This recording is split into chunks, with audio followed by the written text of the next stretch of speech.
नमस्कार दोस्तों, स्वागत है आपके अपने YouTube चैनल नॉलेज जोन पर। आज के इस वीडियो में हम एक ऐसे व्यक्ति के बारे में बताने जा रहे हैं जिन्होंने देश के लिए गोलियां भी खाई और देश के लिए गोल्ड मेडल भी जीता। ऐसे व्यक्ति के जीवन पर आधारित कबीर खान के निर्देशन में चंदू चैंपियन नामक फिल्म भी बनी। इस फिल्म में अभिनेता कार्तिक आर्यन ने चंदू चैंपियन के रोल को बखूबी से निभाया है, लेकिन असली चंदू चैंपियन की बात ही अनोखी है। असली चंदू चैंपियन की कहानी सुनने के बाद हम ये सोच में पड़ जाएंगे कि ऐसे भी व्यक्ति हमारे देश में हैं। असली चंदू चैंपियन का असली नाम मुरलीकांत राजाराम पेटकर था। इनका जन्म 1 नवंबर 1944 को महाराष्ट्र के सांगली क्षेत्र के पेट इस्माइलपुर कस्बे में हुआ था। मुरलीकांत जी का बचपन से ही खेल कूद में बहुत शौक था और भारतीय सेना में जाने का सपना बचपन से ही था। मुरलीकांत जी को उनके परिवार वाले प्यार से चंदू कह के बुलाते थे। मुरलीकांत जी स्कूल में रहते हुए हमेशा कहते थे कि वे एक दिन चैंपियन बनेंगे। इसी कारण स्कूल के दूसरे बच्चे उन्हें चंदू चैंपियन कह के चिढ़ाने लगे। जब उनकी उम्र 12 वर्ष थी, उन्होंने गांव के ग्राम प्रधान के बेटे को कुश्ती में हरा दिया था। इस जीत के बाद मुरलीकांत जी और उनके परिवार वालों को परेशान किया जाने लगा, उनको धमकियां मिलने लगी। इससे परेशान होकर मुरलीकांत जी ने घर छोड़ दिया और पुणे चले आए।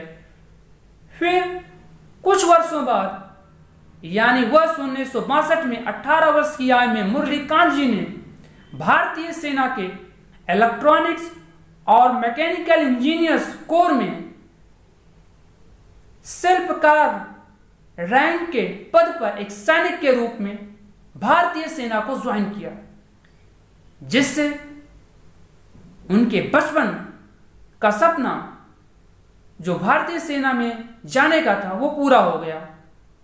लेकिन खेल कूद का जो शौक बचपन में उनके मन में था, भारतीय सेना में रहते हुए भी हिस्कोले दे रहा था।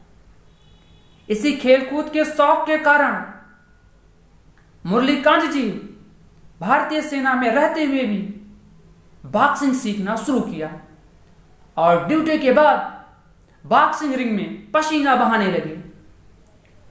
फिर वर्ष 1964 में टोक्यो में आयोजित इंटरनेशनल सर्विसेज स्पोर्ट्स मीट में उनको हिस्सा लेने का मौका मिला और वे इस प्रतियोगिता से मेडल जीतकर वापस लौटे, जिससे उन्होंने अपनी 22 बटालियन और भारतीय सेना का नाम रोशन किया।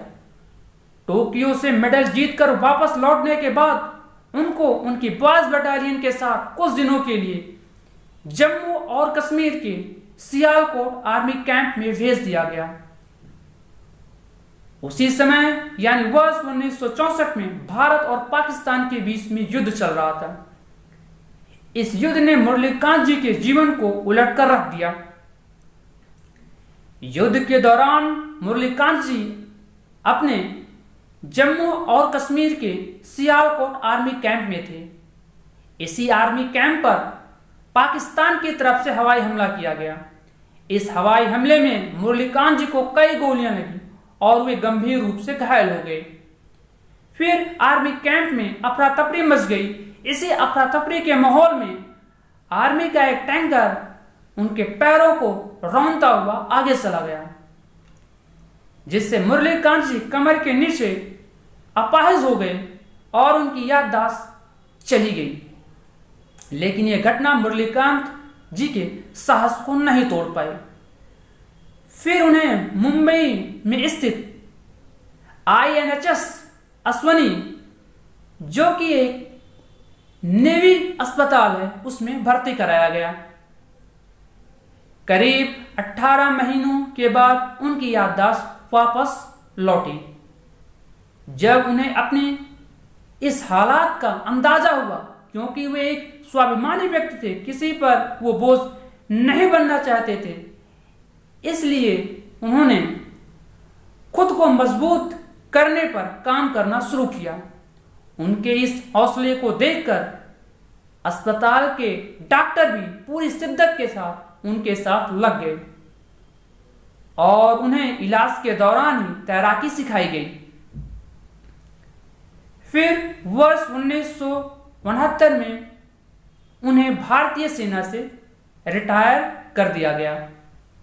भारतीय सेना से रिटायरमेंट लेने के बाद उन्होंने टाटा ग्रुप के सिस्टर कंपनी टेल्को में 30 वर्षों तक नौकरी करते रहे। टेल्को में तो नौकरी चल ही रही थी, लेकिन खेल की क्रीड़ा अभी भी मुरलीकांत जी को रह रहकर परेशान कर रही थी। उसी समय विजय मर्चेंट ने क्रिकेट से संन्यास लेने के बाद विकलांग खिलाड़ियों की बेहतरी के लिए एनजीओ चलाते थे। जब उनको मुरलीकांत जी के बारे में पता चला तो वे उनसे मिलने पहुंच गए और उनकी मदद के लिए हाथ आगे बढ़ाया। फिर वर्ष 1972 में जर्मनी के हिडलबर्ग में होने वाले समर पैरालंपिक के लिए मुरलीकांत जी को विजय मर्चेंट ने ट्रेन भी किया और उनके आने जाने का पूरा खर्चा भी उठाया। उस पैरालंपिक खेल में मुरलीकांत जी ने फ्री स्टाइल 50 मीटर तैराकी में भारत के लिए पहला गोल्ड मेडल जीता। वर्ष 1972 के गोल्ड मेडल ने मुरलीकांत जी को पूरी दुनिया में मशहूर कर दिया। फिर उन्हें काफी लंबे समय के बाद वर्ष 2018 में पद्मश्री सम्मान से सम्मानित किया गया। ऐसे व्यक्ति के बारे में जितना बताया जाए उतना ही कम है। ऐसे व्यक्तियों के बारे में हमें अपने स्कूलों में, अपने कॉलेजों में विद्यार्थियों को बताया जाना चाहिए। इनके बारे में संगोष्ठियां होनी चाहिए। इनके पोस्टर्स को जगह जगह लगाया जाना चाहिए जिससे लोग इनके बारे में जान सकें, इनको अपना आदर्श मान सकें, इनके नक्शो कदम पर चल सकें और भविष्य में देश का नाम रोशन कर सकें। यदि मुरलीकांत राजाराम पेटकर के बारे में बताई गई यह जानकारी पसंद आई हो तो इस वीडियो को लाइक और शेयर जरूर कीजिएगा। धन्यवाद।